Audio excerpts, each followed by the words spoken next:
ഇന്ന് നമ്മൾ ഇരിക്കുന്നത് 100 ദിവസം ഈ സർക്കാർ ഭരിച്ച് 100 ദിവസം കഴിയുന്നു. അവരുടെ ഒരു റിപ്പോർട്ട് കാർഡ്, അവർ എന്തെല്ലാം ചെയ്തു എന്ന് നമ്മളെല്ലാവരും അവകാശമാണ്, നമ്മൾ ചെയ്യേണ്ടത് കാര്യമാണ്. പരിശോധിക്കണം, പഠിക്കണം. ഈ ഇലക്ഷൻ സമയത്ത് കൊടുക്കുന്ന വാഗ്ദാനങ്ങൾ അവർ പാലിക്കുന്നുണ്ടോ, പാലിക്കാൻ പോകുന്നുണ്ടോ എല്ലാം പരിശോധിക്കാനും മനസ്സിലാക്കാനും ഒരു സമയമാണ് ഇന്നും നാളെയും. എന്താണ് യാഥാർത്ഥ്യം? എന്ത് ചെയ്തു 100 ദിവസം? 5 ഗ്യാരണ്ടിന്റെ വാഗ്ദാനം കൊടുത്ത വി ഡി സതീശൻ സർക്കാർ ഒരു ഗ്യാരണ്ടി മാത്രമേ നടപ്പിലാക്കിയിട്ടുള്ളൂ. ബാക്കി 4 ഗ്യാരണ്ടികൾ 3000 രൂപേന്റെ വെൽഫെയർ പെൻഷൻ, കോളേജ് പോകുന്ന പെൺകുട്ടികൾക്ക് 1000 രൂപ, 5 ലക്ഷം ഇൻട്രസ്റ്റ് ഫ്രീ ലോൺ വായ്പ കടം, ഉമ്മൻചാണ്ടി ബഹുമാനപ്പെട്ട ഉമ്മൻചാണ്ടിന്റെ പേരിൽ ഒരു ഹെൽത്ത് ഇൻഷുറൻസ് സ്കീം അവരുടെ ഒരു ഗ്യാരണ്ടി ആയിരുന്നു. അത് എവിടെയും കാണുന്നില്ല, അതിനെക്കുറിച്ച് ചർച്ചയും കാണുന്നില്ല. അപ്പോ ഈ 4 വാഗ്ദാനങ്ങൾ പാലിച്ചിട്ടില്ല. 100 ദിവസമായി. പാലിക്കാൻ താല്പര്യമുണ്ടെങ്കിൽ അത് 2 ദിവസം, 3 ദിവസം, ഒരാഴ്ച സമയം മതി. പക്ഷെ അത് പാലിച്ചിട്ടില്ല.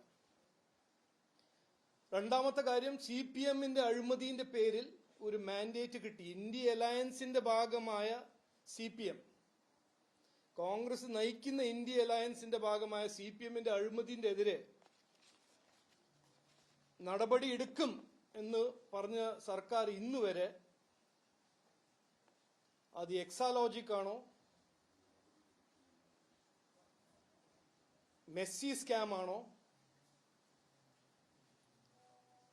ശബരിമല കൊള്ളയാണോ, 100 ദിവസത്തിൽ ഒരു വിരൽ അനക്കിയിട്ടില്ല, ഒരു പ്രോഗ്രസും നടന്നിട്ടില്ല.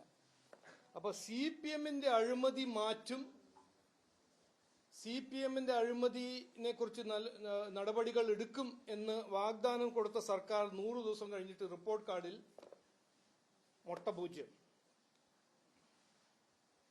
പിന്നെ ബഹുമാനപ്പെട്ട മുഖ്യമന്ത്രി കുറെ കാര്യങ്ങൾ അസംബ്ലിയിലും പറഞ്ഞു. പുതുയുഗ വികസിത കേരളം ധവളപത്രം പുറത്തുവിട്ടു. സാമ്പത്തിക സ്ഥിതി മോശമാണ്, ഇത് ഞാൻ നന്നാക്കും, തൊഴിലവസരങ്ങളും ഇവിടെ സൃഷ്ടിക്കും, നിക്ഷേപം കൊണ്ടുവരും. യുവാക്കളെക്കുറിച്ച് അസംബ്ലിയിൽ ഒരു 10 തവണ സംസാരിച്ചു. ഈ 100 ദിവസം കഴിഞ്ഞിട്ട് എന്താണ് അദ്ദേഹത്തിന്റെ റിപ്പോർട്ട് കാർഡ്?